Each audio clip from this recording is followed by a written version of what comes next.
Sejam muito bem-vindos aqui no Top Livros e cá estamos hoje com este livro mais que top. Seguido pelo Rei do Inverno, temos agora o Inimigo de Deus, que fazem parte das Crônicas de Arthur. Em seguida vem o Excalibur e assim fecha o trio. Eu não tô brincando, um dos melhores livros que eu já li na minha vida. Tô degustando ele ao máximo e é bom saber que ainda tem uma boa jornada pela frente. Eu tô quase no fim desse, eu ainda não terminei, tô quase no finzinho, ó.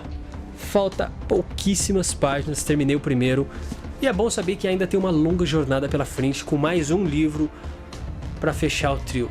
E é bom e ruim ao mesmo tempo, porque é ruim, né? Quando um livro tão bom assim, quando chega ao fim, fica aquele vazio no coração. E nunca mais dará pra ler de novo, pelo menos não com o mesmo entusiasmo. E é só lendo pra você compreender quando eu digo que 500 páginas não parece tanto enquanto você tá lendo. O livro flui tão bem que você nem percebe as páginas rolando.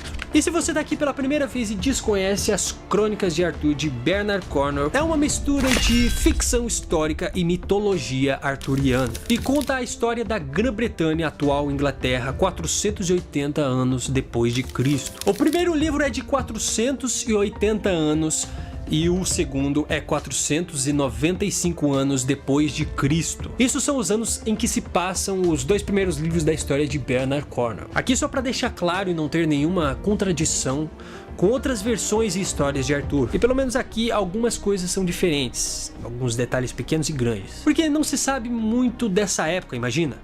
500 anos depois de Cristo, 1500 anos atrás. A gente não sabe quase nada, porque não tem muitos registros históricos dessa época, porque é passada mais boca a boca.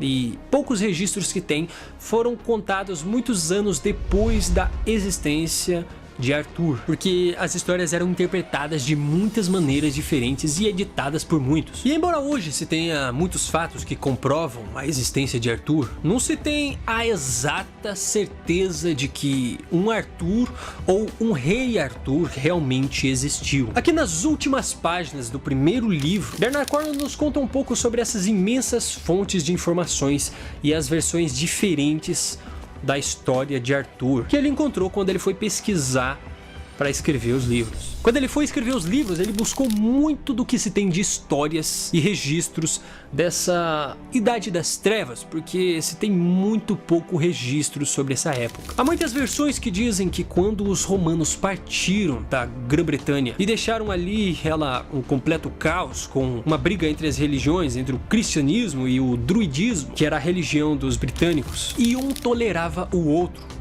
Porém, aqui o Bernard Cornwell, ele creu na versão de que a Grã-Bretanha de Arthur estava tão arruinada pela religião quanto pelas invasões saxônicas e também pelas brigas políticas que tinham em toda parte. Porque Bernard Cornwell creu na versão de que não havia muita cooperação entre as duas religiões. E assim as lendas arturianas foram cristianizadas e tornaram ele praticamente um vilão e inimigo do cristianismo. Porque Arthur, ele pegava muito da riqueza das igrejas cristãs para financiar o seu exército e a guerra contra as invasões saxônicas. Por isso que ele não levou muito do crédito, porque também, como as histórias arturianas foram contadas muito depois da sua época, ela passou muito pelo filtro do cristianismo, e o cristianismo, né, o povo cristão não gostava dele por esse motivo e muitos outros, né? E pelas várias versões da história de Arthur, pelos poucos fatos, algumas descobertas históricas e uma coisa aqui, outra lá, que por sinal, até onde eu tô nesse segundo livro aqui, mostrou que a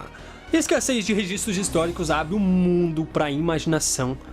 E Bernard Cornwell é a prova disso, porque o livro é simplesmente sensacional mesmo. Motivo pelo qual, né, eu não preciso mais explicar o porquê desse título Inimigo de Deus. Certamente se refere a Arthur. Mas se você quiser um detalhe mais profundo, você vai encontrar uma explicação simplesmente fantástica no próprio livro. Derfil, que na verdade se pronuncia Dervel, com V, né, está aqui escrito. Porém, eu acho que Derfil faz mais jus ao personagem, eu acho que combina um pouco mais, então eu vou falar Derfil e não me julguem, por favor, eu tô deixando aqui claro, e eu não tô falando errado por não saber, mas sim porque eu acho mais interessante, eu acho que combina mais falar Derfeu do que Dervel. Então, por favor, não me julguem por estar dizendo errado. Então, Derfeu, narrador da história, praticamente protagonista, guerreiro de Arthur, ele vai nos contar tudo que a gente precisa saber.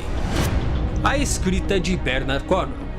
Tem algumas sutilezas na escrita de Bernard Cornwell. E essas pequenas sutilezas, quando juntas, elas deixam a leitura muito melhor. Mas há um porém nisso. No começo do Rei do Inverno, como eu já disse até no vídeo anterior, eu não curti muito a escrita. E eu demorei para me acostumar. E talvez isso aconteça com você também. Eu achei um pouco diferente a escrita, a narração, não estava conseguindo me conectar com a história. Tava praticamente uma barreira para mim, né, conseguir imaginar melhor todo o cenário, todo o universo. Mas agora que eu me adaptei a toda a escrita, a toda a narrativa, o negócio virou o jogo. E uma das principais sutilezas na sua escrita, na minha opinião, é a dinâmica.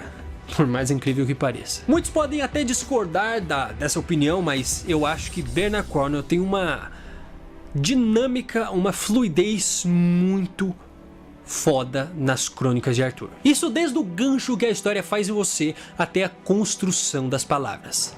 E todas essas trilhas te levam a um só destino, a curiosidade. E essa curiosidade nos traz a conclusão de que o quão bom é ler esse livro. Pena que só dá pra ler uma vez, porque a segunda já não é tão emocionante quanto a primeira. Mas você que leu pode me perguntar: mas Lucas, e aquelas 100 páginas que ele leva pra deslanchar a história, hein? Onde fica isso? E aquele ponto que nada acontece e a história não anda? Como é que fica isso? Para os ansiosos, o formato da história, ele proporciona a gente saber o que acontece antes de realmente acontecer. Assim como as histórias arturianas foram contadas muitos anos depois da sua morte, o gênio por trás desse livro resolveu escrever do mesmo jeito. Então o livro tem duas linhas de tempo: o presente e o passado. O presente é onde está Derfeu, já velho, e ele está escrevendo e contando tudo o que aconteceu. E o livro, ele fica ondulando entre o presente e o passado. E embora é o passado que nos importa, quando volta pro presente, o Derfeu ele vai soltando alguns spoilers pra gente do que vai acontecer. Na verdade, né, do que aconteceu. E às vezes é de alguém que morreu, de alguma coisa que aconteceu de tal maneira. Mas desses spoilers, por não ficar muito claro, é o que instiga muito mais a curiosidade. Você fica ali, você fica lendo e não para. Tem um trecho aqui nesse livro, no segundo, que eu fico puto. Bernard Cornwell ele acaba com toda a vibe que ele mesmo construiu. E o pior, foi intencional. Ele deve rir toda vez que se lembra que alguém passou ou tá passando por esse trecho. E esse trecho é uma batalha entre o exército de Arthur e os saxões, povo nórdico, famosos vikings. E vamos lá, o que acontece?